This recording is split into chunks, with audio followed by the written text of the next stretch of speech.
Ryan McMahon, congratulations firstly on 200 games. Thanks, Phil. I played against the great Fred Cook and the equally great Bill Swan and Greg Dermott, who are three of the people you'll join in that 200 club.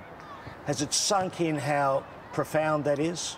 Not yet, and it probably won't for another 10 or 20 years, or when I retire, at least to look back at it and see that only 6 or 7 players have done it before me. It's quite remarkable when you think about it.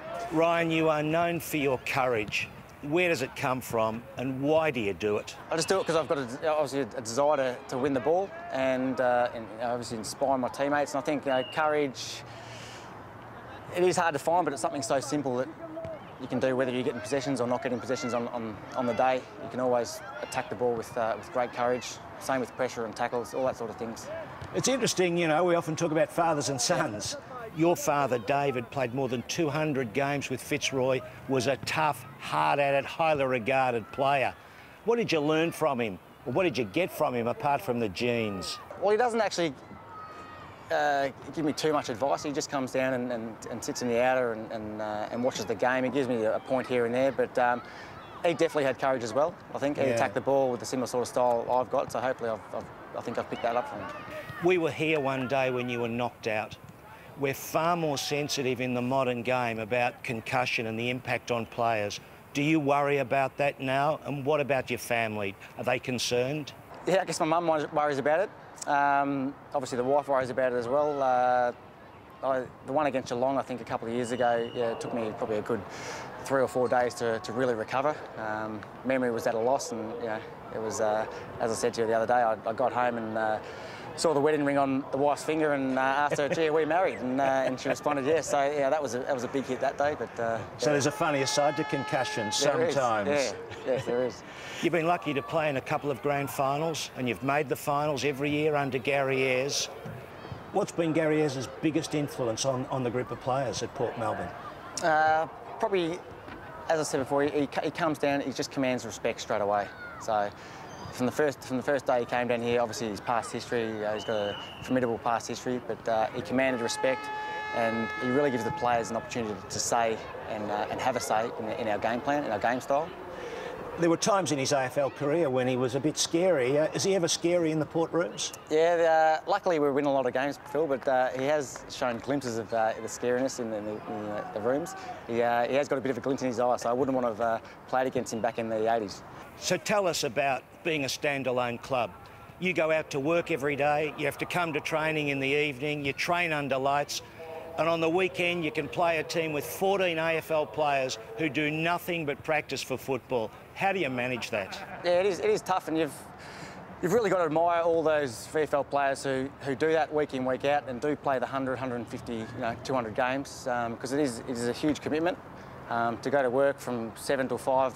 Which a lot of us do, day in, day out. Some of us work before the games on Saturday, and then to rock up on a Saturday afternoon and have to mentally switch on and come up against guys that train 6 or 7 times a week is a big ask. But yeah, we all do it, we all love it, and we love the challenge. Your coach describes you as being competitive, like Buddha Hocking at Geelong, who he coached. But I actually love your skills too. You've got beautiful hands, you know how to kick a goal. What do you love about the game? I just love the competitiveness, the close games, the adrenaline rush in those close games when you get over the line. That's probably what I like. I like sharing it with the guys around you, the 18, 22 blokes. Yeah, the team sport, definitely. You suffered the despair of losing the grand final in 2008. You're not a premiership player like some of the other greats in the 200 club. Yep. Does it grind away at you? It does, and I was about a 50-50 chance of finishing up last year with work commitments and family commitments, but in the end that drive to win a premiership, and knowing that we have got a really good team down here at Port Melbourne, and we were going to add to that over the pre-season, was a major factor in me sort of coming back to the club. You're going to tell me you're not going to get ahead of yourself, Ryan, but the premiership is alluring. What do you reckon? Yeah, I mean, we're looking good, but Gary's made a pretty big point in the last week or two of just concentrating on the process and not the result, as he sort of says, just so that we can work on our processes up until finals.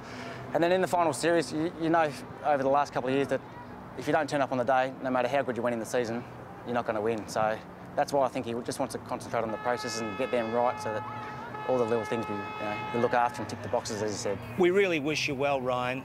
It's a great thing. 200 games at one club, the very famous Port Melbourne Football Club. What does that mean to you? Oh, it means everything. With its deep history over the last 120 years, they've played in some amazing flags, and as you've said, you ruled off those names before, Freddie Cook, Billy Swan, they've had some amazing players come through, so just to be held in their regard or to play 200 games at the one club has always been a wish. I don't want to be a player, or haven't wanted to be a player to jump around to chase a premiership, but that's the one thing I'm looking for now, so hopefully this year's the year.